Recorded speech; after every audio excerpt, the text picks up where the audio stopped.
Hi అండి, నేను మీ Shashi. Welcome to Shashi's cuisine. ఈరోజు వీడియోలో అయితే పాలకూరకు పూరీని ఎలా ప్రిపేర్ చేయాలో చూపించబోతున్నానండి. పిల్లలైతే ఆకుకూరలు తినడానికి కొంచెం కష్టంగా తింటారు కదండి. ఆ టైంలో మనం పాలకూరకుతో ఈ విధంగా పూరీలు చేసామనుకోండి, పూరీలు కొంచెం కలర్గా ఉండడం వల్ల వాళ్ళు కూడా ఇష్టంగా తింటారు. ఈ పాలక్ పూరి చేయడం కోసం అయితే ముందుగా మిక్సీ జార్ తీసుకొని అందులో 1 కప్ వరకు మనం కట్ చేసి పెట్టుకున్న పాలకూరకు వేసుకోవాలి. ఇందులో కొద్దిగా కొత్తిమీర వేసుకోవాలి, 6, 7 వెల్లుల్లి రెబ్బలు, 2 ఇంచుల అల్లం ముక్క, 3 పచ్చిమిర్చిని వేసుకోవాలి. పచ్చిమిర్చిని ఈ విధంగా తుంచి వేసుకోండి. వీటన్నిటిని కొద్దిగా వాటర్ పోసుకొని మెత్తగా పేస్ట్ చేసి తీసుకోవాలి. ఈ విధంగా మెత్తగా పేస్ట్ చేసి తీసుకోవాలండి. ఇక్కడ పలుకులు లేకుండా ఈ విధంగా పేస్ట్ చేసి తీసుకుంటే సరిపోతుంది. ఒక మిక్సింగ్ బౌల్ తీసుకొని అందులో 2 కప్పుల వరకు గోధుమ పిండినైతే వేసుకోవాలి. ఇందులో రుచికి సరిపడా సాల్ట్, హాఫ్ టీ స్పూన్ వరకు జీలకర్ర, 1 టీ స్పూన్ వరకు కారం వేసుకొని ఈ పిండినంతా ఒక్కసారి బాగా కలుపుకోవాలి.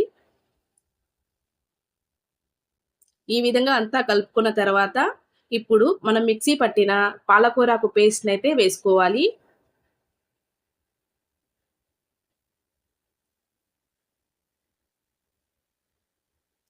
వీటినన్నీ ఒక్కసారి బాగా కలుపుకోండి. ఈ పాలకూరకు పేస్ట్ అంతా కూడా పిండికి పట్టేలాగా బాగా కలుపుకోవాలి.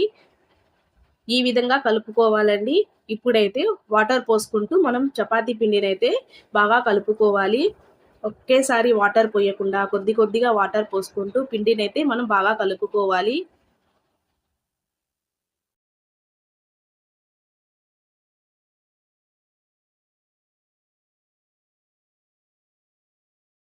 ఈ విధంగా అయితే బాగా కలుపుకోవాలండి. మరీ ఎక్కువ గట్టిగా కాకుండా, మరీ ఎక్కువ లూజుగా కాకుండా సెమీ సాఫ్ట్‌గా ఈ విధంగా కలుపుకుంటే సరిపోతుంది.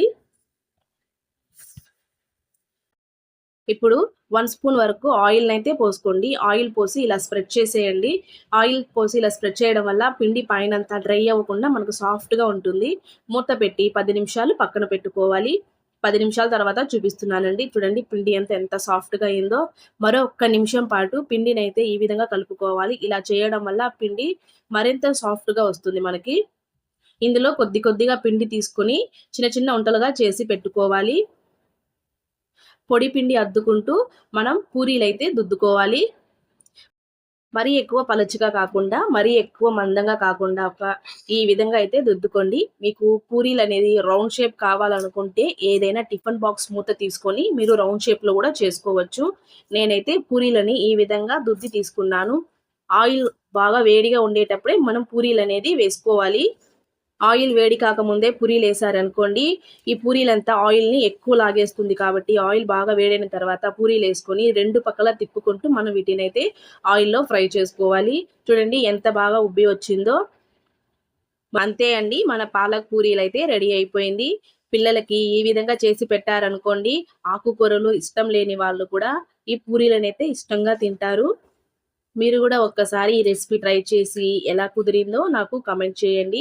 ఈ వీడియో నచ్చినట్లయితే లైక్ చేసి ఫ్రెండ్స్ అండ్ ఫ్యామిలీకి షేర్ చేయండి. మరిన్ని వీడియోస్ కోసం శశిస్ క్యూజైన్‌ని సబ్స్క్రైబ్ చేసుకోండి. Thank you.